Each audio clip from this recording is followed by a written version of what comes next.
ফেব্রুয়ারিতে তো জাতীয় নির্বাচন হবে বলে আমরা গণমাধ্যমে বা রাষ্ট্রীয় যারা গুরুত্বপূর্ণ মানুষ আছেন তারা বলছেন।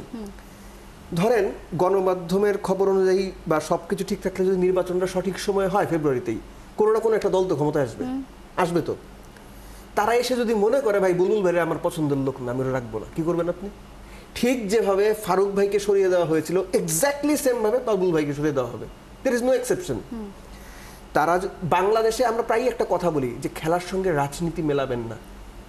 এটা যে কত বড় ভ্রান্ত একটা কথা, এটার কোনো সীমা পরিসীমা নেই। বাংলাদেশের এন্টায়ার স্পোর্টস সিস্টেম চলে রাজনীতির মাধ্যমে। যে দল যখন ক্ষমতায় থাকে তারা তাদের মতো করে সেটা ব্যবহার করে।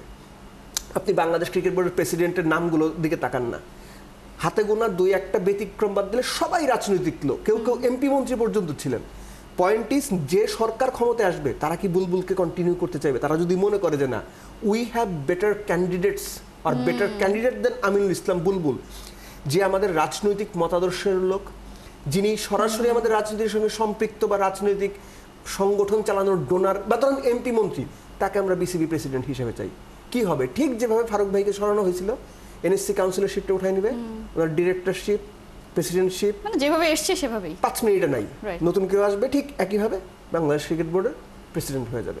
সো এই জিনিসটা আমার কাছে সবচেয়ে সিগনিফিকেন্ট পার্ট মনে হচ্ছে, কেননা এখন হয়তো তিনি প্রেসিডেন্ট হয়ে যাবেন, কিন্তু প্রেসিডেন্ট হওয়ার পর তিনি বাংলাদেশের রাজনৈতিক দলগুলো, রাজনৈতিক দলের সঙ্গে সম্পৃক্ত গুরুত্বপূর্ণ মানুষ যারা নীতি নির্ধারণী পর্যায়ে আছেন, তাদের সঙ্গে তার ইন্টারপার্সোনাল রিলেশনটা কিভাবে বিল্ড আপ করবেন, কিভাবে তাদের গ্রিন সিগন্যাল নেবেন বা তাদের কাছ থেকে ওই সফট সিগন্যালটা দেবেন যে না ইউ ক্যান কন্টিনিউ, এটা তার অ্যাবিলিটির উপরে নির্ভর করবে।